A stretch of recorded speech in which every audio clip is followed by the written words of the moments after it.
Good morning, friends, and thank you for being with us this morning. Before I dive in, I need to thank Julie, our board chair. Not only is she so inspiring to work with, but she brought a record number of friends with her here this morning, 6 tables. So thank you, Julie, and Ken Letterman, eat your heart out. Well, things look a little different this year than we thought they would. 2016 didn't end the way that many of us thought it would. Here in Washington, though, we had inspiring victories. Environmental champions won up and down the ticket. But we can't avoid the seismic political shifts that are happening around us. Some of the nation's most dangerous environmental figures control the reins of our national offices, the agencies that are supposed to protect us. They're looking for ways to dismantle decades of progress. But our way forward has to start here, right here at home. And thankfully, our state has elected leaders who are ready for this fight. Our governor, Jay Inslee, who we helped re-elect in 2016, is working with government and business leaders across the country to show the world that Americans are still committed to the Paris Climate Agreement. And our commissioner of Public Lands, Hillary Franz, whose election was also a big win for us last year, can improve how we manage our state lands for climate resiliency, community safety, water quality, and wildlife. And our Attorney General, Bob Ferguson, jumped right in to fight against pesticide and chemical companies, and he's challenging the coal industry's attempts to ruin our public lands. Eyes across the country are turning to Washington to see what's possible. This is our chance to show that we can turn a wave of new activism into key wins. Look, I've been doing this for a long time. But after this last election, I was scared, really. I was scared for my family. I was scared for our future. And we've all had days and weeks when we felt overwhelmed and simply didn't recognize the country we call home. But throughout this past year, I've watched people who've never been involved with politics, never donated, never volunteered, never marched in the streets, step up and take action. And that's inspiring. They're asking us how they can help.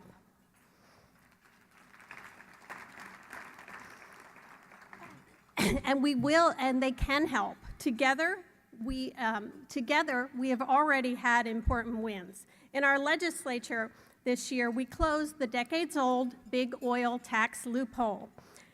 And this summer, together with our national partner, the League of Conservation Voters, and Jean, thanks for being here, we organized thousands of people to stand up and stop the Trump administration from messing with our Hanford National Monument.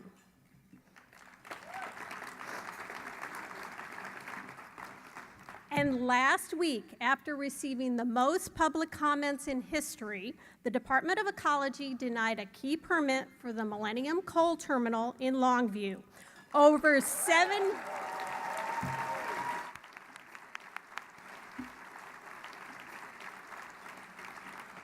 the last 7 years, working with amazing partners in the Power Pass Coal and Stand Up to Oil campaigns, and mobilizing hundreds of thousands of people from Spokane to Grays Harbor, we are now 10-0 against new coal and oil projects in Washington state.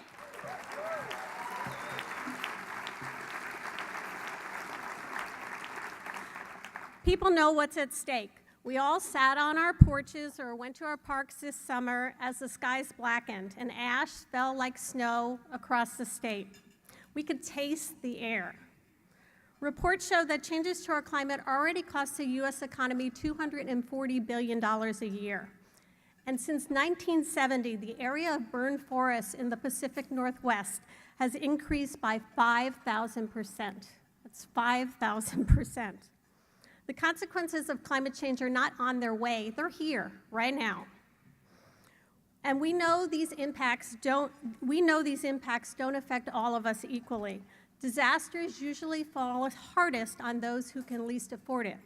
Communities of color have been exposed to decades of disproportionate impacts, highlighted by the disturbing fact that race is still the #1 indicator of whether you will live with pollution.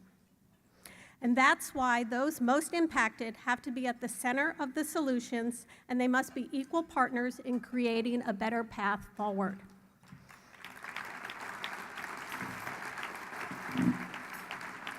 Challenges as big as climate change affect all parts of our society and economy, and that's why we need to go about our work in different ways.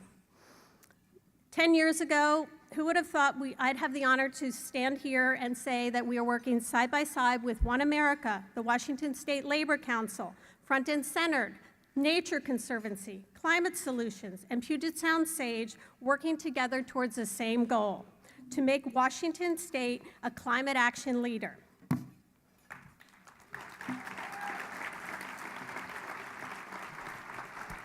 Simply, our work can no longer be done alone.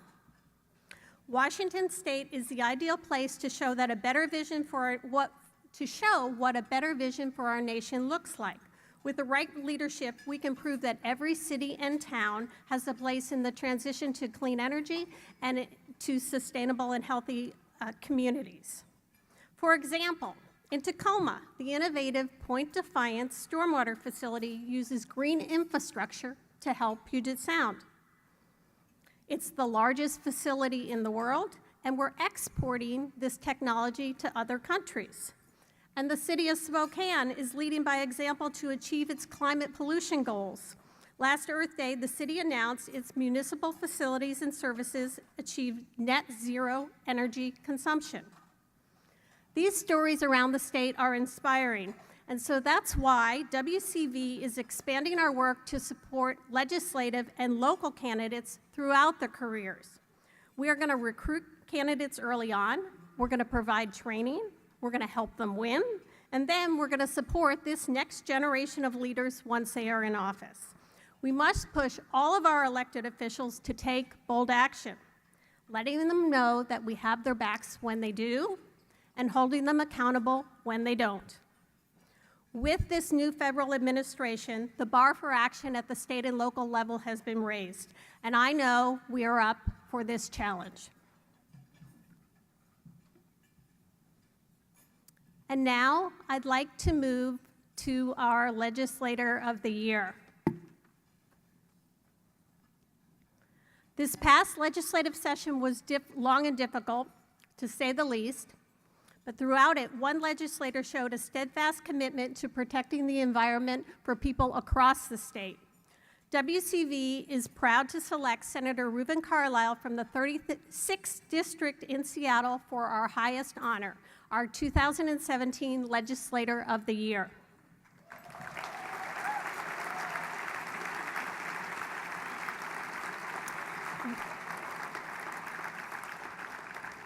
Ruben's tenacity and skillful understanding of the legislative process allowed him to make progress on some of our most important priorities. As one of the legislature's most outspoken opponents of dangerous coal and oil trains, he worked tirelessly to keep the Oil Transportation Safety Act alive all session long, laying the foundation for its passage in 2018.